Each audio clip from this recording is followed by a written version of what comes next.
to my channel. Today I have a thrift store makeover video, only this time it's a Christmas edition. I'll be transforming 3 different items that I picked up from my local thrift store. So if you guys want to see how I made over each item, then please keep watching.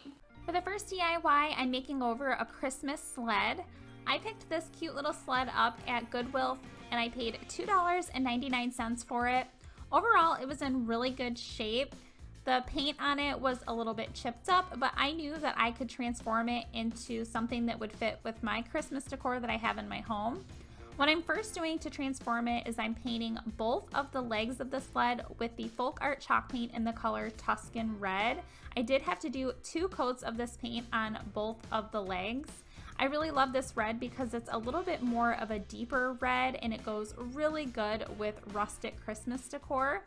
Once the legs were all dry, I then moved on to the base of the sled and I painted that with my folk art chalk paint in the color Rich Black. I only had to do 1 coat of this paint because black pretty much covers up anything. And I did paint the entire base. I painted the front side, all of the edges, and then I did flip the sleigh over and I painted the entire back side as well because you want your project to look completely finished. And even though you're not going to see the back side, I still wanted to have it painted. Next, I wanted to add some more detail to the front of my sled. So here I'm taking just a regular paintbrush and some Waverly chalk paint in the color Ivory. And I'm dry brushing that color around all of the edges and then also on the very top base of the sled as well. Once that was dry, I then took this It's the Most Wonderful Time of Year stencil from Dollar Tree last year, which I've already used it a bunch, but I'm still using it this year. I'm placing it in the center of my sled, but a little bit farther down from the top so that I'll have some room to add some greenery on later on. And then I'm just using some painter's tape to tape that stencil into place so it doesn't move around while I'm stenciling. For the color that I'm stenciling, it's once again that Waverly paint in the color Ivory, and I am using a Dollar Tree stencil brush to apply the paint. Once all of my stencil paint dried, I then removed my painter's tape and my stencil. As you can see, the painter's tape did take off some of the black paint and was showing some of the underneath color, so I did have to go back and touch that up a little bit, but it was no big deal and it only took me a couple of minutes. Now I'm adding some distressing to the legs of my sled, and to do that I'm using some sandpaper, and I just ran that paper around all of the edges of the sled and then a little bit along the sides of the legs as well. I am using a 60 grit sandpaper, which is really coarse. I usually use like a 120, but this is the only one I had in the house at the moment, and I actually really love how this distressed the legs, so I might be using a coarser grit in the future. It gave me exactly the look I was going for. Next, I'm going to be adding some greenery. I am using 2 of these from Walmart. They were $1.49 a piece and they're great quality. They do come with a bell. One of them I already removed the bell and used that on another project, but I'm not going to be using bells in this project, so I'm just removing the other one from the second stem. Once I had the bell removed, I then did not want the clips on these either, so I'm using some wire cutters to cut down the wires a little bit and take off those clips. Then I'm attaching the greenery to the top of my sled. I am using hot glue to do this. I just put the glue right onto the sled and then push the greenery on the glue. I did have to hold it in place until the glue was all set and dry because these were a little bit heavier and they did take a minute to set onto the glue. And I also clipped off the berries that were on the stems. I'm also adding a bow to the very top of my sled, and I'm using this Christmas ribbon from Walmart. I just made a really simple bow and just made it to the size that I wanted it before I clipped off the ends. Now the tail ends of my bow, I did want to have those in a diagonal shape, so I did cut those into a diagonal shape.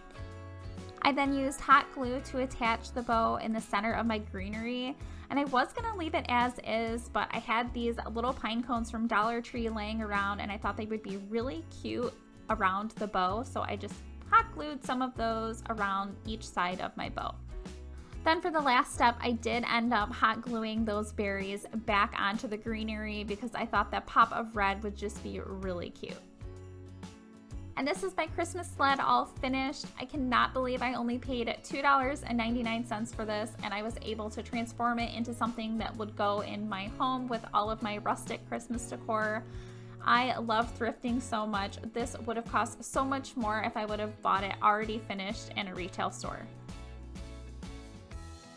Now moving into DIY number 2, I'm making over a Christmas serving tray.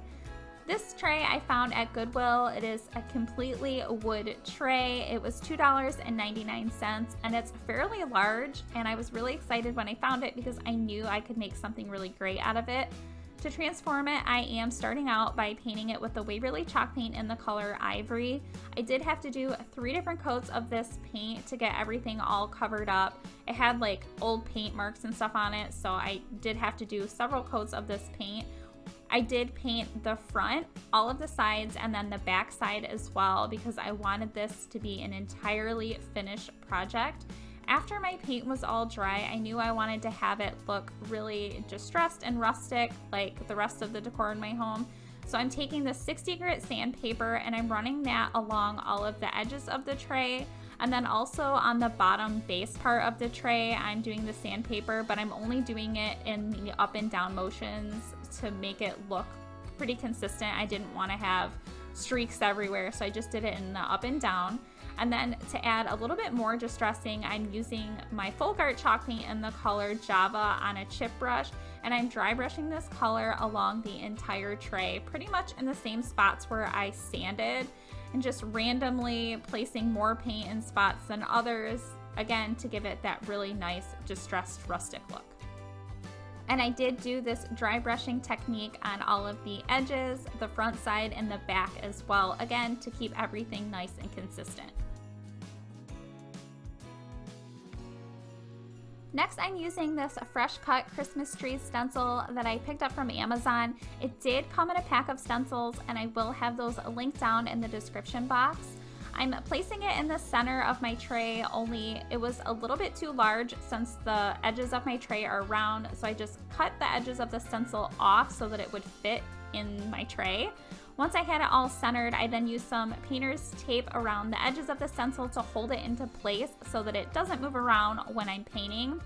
Then I started stenciling on my paint, and this is the folk art chalk paint in the color Rich Black, and I am using a Dollar Tree stencil brush to apply the paint. Once I had the top portion of all of my words stenciled on, I was moving down to where the trees are on the stencil, and I knew that I did not want to get the green color that I'm going to be using on where like the bottom words are on the stencil. So I'm just using some painter's tape to cover the bottom section off, and then stenciling the Spanish moss from folk art with my Dollar Tree stencil brush right over top of all of the trees.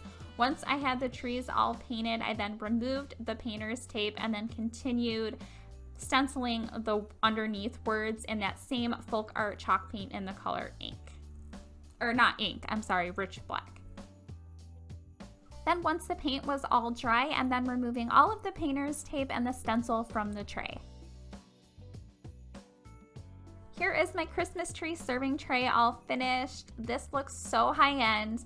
A little bit of paint can really go a long way. I literally added some paint and sanded the edges, and it turned out absolutely beautiful. Now moving into the third and final makeover for today, I'm making an ornament picture. For this one, I'm simply using a wooden picture frame that I picked up from Goodwill. I paid 99 cents for it. I love getting picture frames at thrift stores because you can get them so much cheaper than buying them in store, and they're usually like all wooden, real wood, and the ones you get from Dollar Tree obviously are not real wood.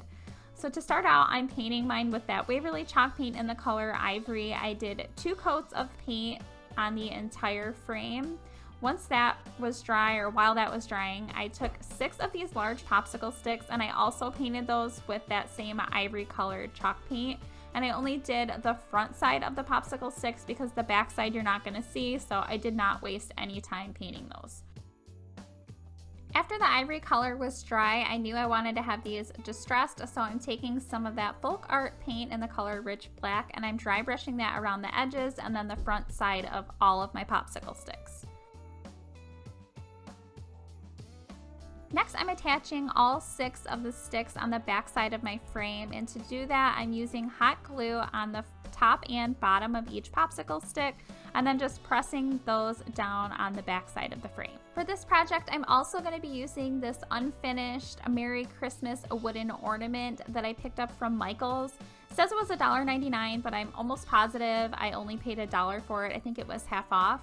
And for the paint that I'm using on it, I'm using around all of the vines that are on the inside of the ornament. I'm doing those with a Spanish moss from Folk Art. And then for around the outside edges of the ornament and then all of the words, the Merry Christmas words, I'm using the paint in the color Rich Black. Once I have those painted, for the berries that are around all of the vines, I'm using the Folk Art chalk paint in the color Imperial. And then for the star, I'm using the ivory color from Waverly. Next, I'm placing hot glue along the back side of my painted ornament, and I'm pressing that right in the center of the popsicle sticks that I've attached to the back of my frame. Once that's all in place, I knew I wanted to add some greenery. This is leftover greenery from last year. I believe these were from Michael's or Joann Fabrics, but I'm not exactly sure. I'm just cutting those down really small so that I can attach them to the very top of my ornament. I'm placing hot glue right onto the greenery stems and then just pressing those on the top of the ornament. And then to add a little bit more color, I'm using some of this rope. This I actually picked up from the Target dollar spot around Valentine's Day last year, but the red and white works perfect for Christmas time. So I'm just making a really simple small bow with the rope and then cutting that down to size and attaching it in the center top portion of my ornament, right over top of the greenery that I've already attached. And this is my Christmas ornament sign all finished. It works perfect on a shelf or table, and it really adds that pop of color with the red for only 99 cents. I think it was a great makeover. I hope that you guys enjoyed today's video. I really enjoyed making it. If you're not subscribed, I hope that you will consider subscribing, and please be sure to hit the notification bell so that you don't miss out on any of my future videos. And I would love to hear in the comments down below which transformation from today's video was your favorite. Personally, I think I like the sleigh the best. Thank you so much for watching.